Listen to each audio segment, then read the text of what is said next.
আজকের এই বিদায় অনুষ্ঠানের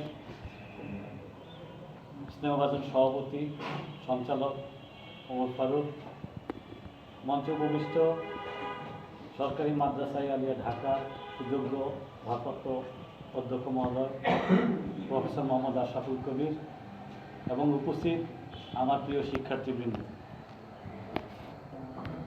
বিদায় অনুষ্ঠানটা অনেক সময় বেদনা বিদুর হয়, কিন্তু আজকের বিদায় অনুষ্ঠানটা একটু আনন্দঘন।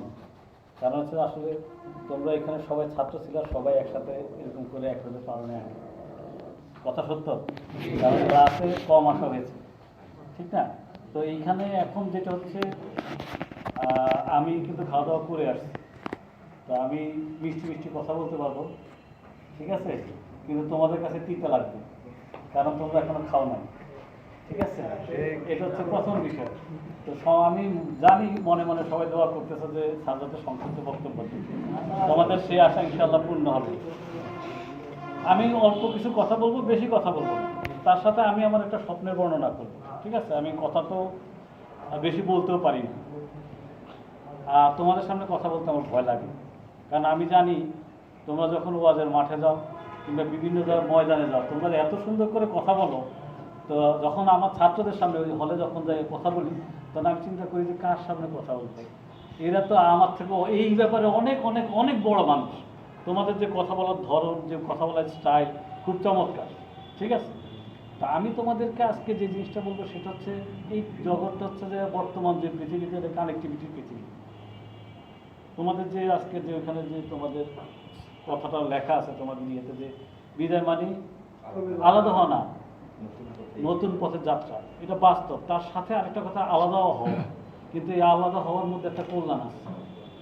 তোমরা যদি সবাই এখান থেকে আলাদা হওয়ার পরে সবাই আবার আলিয়া মাদ্রাসায় চাকরি করতাম, সবাই আলিয়া মাদ্রাসার শিক্ষক হতাম, সবাই এখানকার কর্মচারী হতাম, তাহলে কিন্তু জিনিসটা সুন্দর হইতো না। এই যে তোমরা আসলা এখানে শিক্ষা গ্রহণ করার জন্য, এখন তোমরা কি করবা?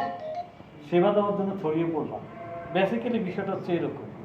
তো এখন কানেক্টিভিটির যেহেতু যুগটা, তোমরা সবাই চেষ্টা করবে নিজেদের মধ্যে কানেক্টিভিটিটা ধরে রাখার জন্য। এই কানেক্টিভিটিটা অনেক মূল্যবান, অনেক মূল্যবান। তোমরা একটা ট্যুরের আয়োজন করবা, ধরো তুমি সাতক্ষীরা যাবো, ওখানে সাতক্ষীরা তোমার দুইজন ভাই থাকলে তোমরা এখন তোমার সাথে কোনো কানেক্টিভিটি নাই তার সাথে, মানে একসাথে থাকো না। ওমর ফারুক চিন্তা করলো আমি এখান থেকে একটা ট্যুরের আয়োজন করবো, সে অন্য একটা প্রতিষ্ঠান চাকরি করে, ওখান থেকে 6-7 জন নিয়ে সেখানে যাবে। এই যে গেল, যাওয়ার পর ওইখানে সাতক্ষীরার মধ্যে এখানে দুইজন আছে, ভাই তুমি আমার প্রোগ্রামটা অ্যারেঞ্জ করো, কত ইজি হয়ে গেল না? শুধু এইটা না, তোমার জীবন চলার প্রত্যেকটা ক্ষেত্রে এই কানেক্টিভিটি তোমাদের দেখবে যে তোমাকে অনেক অনেক অনেক সুবিধা দিচ্ছে। এই সুবিধাটা তোমরা গ্রহণ করার জন্য নিজেদের মধ্যে যোগাযোগটা রক্ষা করবা। পারলে যদি একটা ব্যাচ ডিরেক্টরি বাইর করা যায়, তোমরা বের করো, ঠিক আছে? সবাই সবার সাথে যোগাযোগ করে, এবং হোয়াটসঅ্যাপে একটা গ্রুপ খুলবা, যদি গ্রুপ থাকে তো ভালো। গ্রুপ খুলে সবাই সবার সাথে নিয়মিত যোগাযোগ রাখবে, ঠিক আছে? এমন অনেক সময় অনেক সিচুয়েশন ক্রিয়েট হয় যেটা তোমার একা বহন করা সম্ভব না। ধরো তোমার একজন বন্ধু খুব অসুস্থ, ঠিক আছে, তার মা খুব অসুস্থ, ওই ফ্যামিলির পক্ষে সম্ভব হচ্ছে না ওর চিকিৎসা বহন করে, তখন এই 70 জনের জন্য কিন্তু 1000 টাকা দিলে 70,000 টাকা, বিশাল ব্যাপার। অথচ আমরা দিচ্ছি কত? 1000 টাকা, কিন্তু 70,000 টাকার কাজ হচ্ছে। তো কানেক্টিভিটিটা খুব গুরুত্বপূর্ণ বিষয়, ঠিক আছে? তোমরা এই জিনিসটা বজায় রাখবো। আমার বক্তব্য ছোট করার কথা ছিল, লম্বা হচ্ছে, তো আমি এই হচ্ছে যে তোমাদের প্রতি নসিহত, তোমরা সবার মধ্যে যোগাযোগ করবে। আর আমার একটা স্বপ্ন, আমি ক্লাসে যারা দিয়ে বা ক্লাস পাইছে তারা হয়তো শুনতে পারো, যে আমি আমার সারা জীবনের স্বপ্ন হচ্ছে যে আমি সারা জীবনে 5টা ছেলে পেলে আমার কাছ থেকে বের হবে, যে ছেলেগুলো সারা জীবন সৎভাবে জীবনযাপন করার জন্য চেষ্টা করবে। কথা কি বুঝো নাই? সারা জীবনে 5টা ছেলে পেলে চাইছে আমার আল্লাহর কাছে, যে আল্লাহ তুমি যা কবুল করো। রাস্তার মধ্যে তুমি যদি যাও, নামাজি লোকের অভাব নাই, আলেম ওলামার অভাব নাই, ঠিক আছে, মাদ্রাসার ছাত্রের অভাব নাই, বিশ্ববিদ্যালয়ের শিক্ষকের অভাব নাই, বিশ্ববিদ্যালয় থেকে গ্রাজুয়েট করছে এরকম লোকের অভাব নাই, কিন্তু একটা জায়গায় আমাদের খুব খুব অভাব, সৎ লোকের। কথা বলছো? আমি চাই যে আমার সারা জীবনের ইয়ের মধ্যে, আমি ক্লাসে বলি যে সারা জীবনে আমি চিন্তা করি যদি 5টা ছেলে পেলে এরকম বের হয়, যে সারা জীবন চেষ্টা করবে টু বি অনেস্ট, মানে সে সব কিছুতে সে অনেস্ট থাকার চেষ্টা করবে, একজন প্রকৃত মুসলমান হওয়ার চেষ্টা করবে, অনেস্ট প্রকৃত মুসলমান হওয়ার চেষ্টা করবে, এরকম আমি 5টা ছেলে চাই।